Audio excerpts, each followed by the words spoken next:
여기 재미있는 통계 자료가 있습니다. 어떻게 예수님 믿게 되셨어요? 어떻게 교회에 조인하게 되셨나요? 이 질문에 대해 응답한 사람들을 보니 17%의 사람들만 교회의 전도 행사나 어떤 프로그램을 통해서 예수님을 만났다라는 거예요. 또 다른 사람들, 약 75%에서 89%의 사람들은 1대1의 관계 가운데서 누군가 친분이 있는 사람들이 자기에게 예수님을 말로 전해 주었다라는 겁니다. 그래서 예수님을 믿고 교회로 인도받았다라는 거죠. 로마서에선 이렇게 나옵니다. 그런즉 그들이 믿지 아니하는 일을 어찌 부르리요? 듣지도 못한 일을 어찌 믿으리요? 전파하는 자가 없이 어찌 들으리요? 복음을 전하는 방법은 다양합니다. 그런데 오늘 요절에 보니까 말로 전해야 합니다. 만약 우리가 복음에 대해 침묵한다면 다음과 같은 어려움들이 일어날 것입니다. 첫째, 불신자들이 예수님을 만날 기회를 놓치게 됩니다. 앞서 읽었던 요절에 이 부분이 너무 잘 나와 있죠. 듣지도 못한 일을 어찌 믿으리요?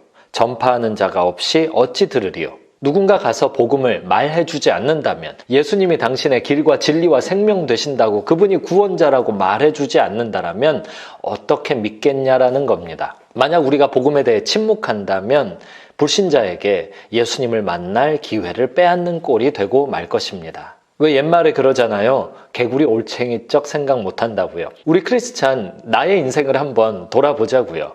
누군가가 복음을 전해줬기 때문에 이 자리에 있는 거 아닙니까? 그때 스데반의 일로 일어난 환란으로 말미암아 흩어진 자들이 베니게와 구브로와 안디옥까지 이르러 유대인에게만 말씀을 전하는데, 여전히 유대인에게만 복음을 전하고 있을 때, 이때 이름 없는 그리스도인들이 등장해서 이방인들에게도 복음을 전했습니다. 그 중에 구브로와 구레네 몇 사람이 안디옥에 이르러 헬라인에게도 말하여 주 예수를 전파하니, 여기 이렇게 써 있잖아요. 말했다고요. 말하여 주 예수를 전파하니 라고요. 그 덕분에 안디옥 교회가 선 겁니다. 안디옥 교회 덕분에 이방인 선교가 시작됐고, 그 덕분에 우리도 이 자리에 있는 거 아닙니까? 가깝게는 몇 년 전에 혹은 우리 어렸을 때 누군가 나에게 복음을 말로 전해 주었고요. 그보다 더 거슬러 올라가서는 안디옥 교회를 탄생시킨 복음의 말이 있었던 것입니다. 그러니 우리도 올챙이적 생각을 해야 되지 않겠습니까? 만약 우리가 말로 복음을 전하는 일을 멈추고 그저 침묵에 안주하고 있다라면 예수님을 받아들인 이 믿음의 혜택들을 우리 대에서 끝내는 역할을 해버리고 말 것입니다. 복음에 계속 침묵하면 일어나는 또 하나의 일은 예수님을 부인하는 죄를 짓게 되는 것입니다. 이렇게 예를 들어 봅시다. 같이 식사하는 자리에서 누가 저에게 그랬습니다. 목사님 거기 소금 좀 건네주시겠어요? 그래서 제가 대답합니다. 네, 생각 좀 해보고요. 제 입장에서는 딜레이한 겁니다. 침묵한 거예요. 하지만 부탁한 사람의 입장에서는 거절당한 겁니다. 복음도 그래요. 예수님께서 복음을 우리에게 부탁하셨습니다. 땅끝까지 이르러 예수님의 증인 될 것을 부탁하셨다라고요. 그런데 만약 우리가 이것을 딜레이 시킨다라면, 이도 저도 하지 않고 그저 침묵한다라면 이것은 곧 부탁을 거절하는 효과를 내는 것입니다. 부탁하신 분께 말이죠. 나와 함께 아니하는 자는 나를 반대하는 자요, 나와 함께 모으지 아니하는 자는 해치는 자니라.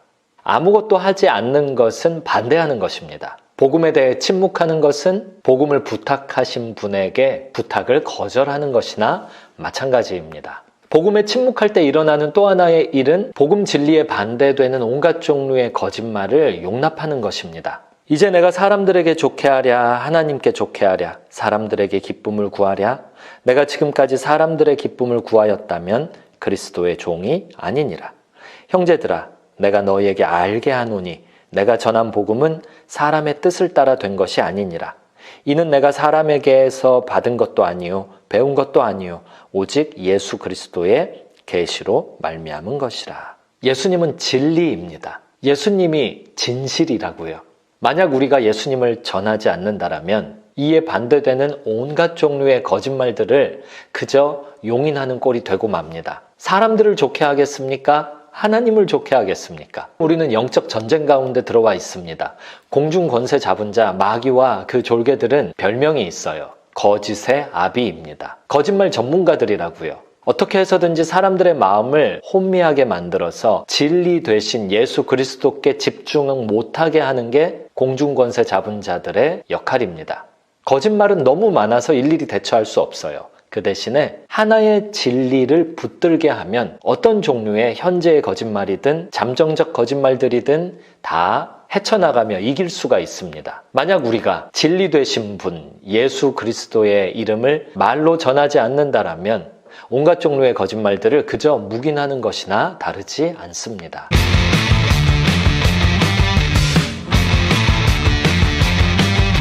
이렇게 한번 도전하고 싶습니다. 에베소서 6장 18절로 20절 말씀을 가지고 우리 함께 기도해보면 어떨까요? 모든 기도와 간구를 하되 항상 성령 안에서 기도하고 이를 위하여 깨어 구하기를 항상 힘쓰며 여러 성도를 위하여 구하라.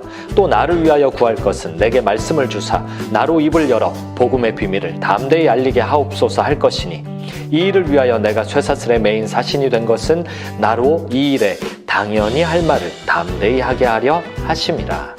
에베소서 6장에서는 항상 기도할 것을 명령하고 있습니다. 그 내용을 들여다보면 모든 성도를 위하여 구하라고 하고 있지요. 사도 바울의 기도 부탁은 곧 그 전통을 이어받고 있는 오늘날 신약교회 우리들의 기도 부탁이기도 합니다. 우리가 서로를 위해서 구해야 됩니다. 서로를 위해 기도에 힘쓰기를 항상 해야 됩니다. 그 기도의 내용을 뒤이어 사도 바울이 이야기하고 있죠.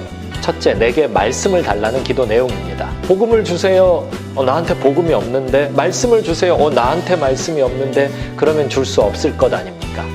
입을 열어 복음을 전하려면 내 안에 복음이 먼저 있어야 될 것 아닙니까? 이걸 기도해야 하겠습니다. 내게 말씀 달라고 기도해야 합니다. 또 하나 기도 제목은 19절 중간 부분에서처럼 나로 입을 열어 이 부분이에요.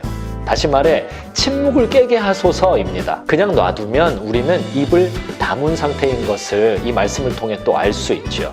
복음 전하기가 힘들다, 입이 열리지 않는다, 어떻게 말해야 될지 모르겠다. 그런 상황은 이 말씀에 근거하자면 기도하지 않음을 반증하고 있습니다. 기도해야 입이 열리는 것입니다.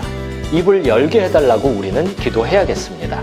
말씀이 이어지죠. 복음의 비밀을 담대히 알리게 하옵소서. 입을 열 때 또 필요한 것은 용기라는 것을 알 수 있습니다. 기도하지 않으면 복음을 전할 용기가 생기지 않음도 알 수 있죠. 하나님 입을 열게 해주세요에 이어서 기도할 바는 하나님 저 담대하게 해주세요. 말씀이 이어집니다. 이 일을 위하여 내가 쇠사슬에 매인 사신이 된 것은 20절 뒷부분에서 나로 이 일에 당연히 할 말을 담대히 하게 하려 하심이라 라고 써 있습니다. 입을 다물고 있는 것은 이게 잘못된 거고 이게 어색한 겁니다.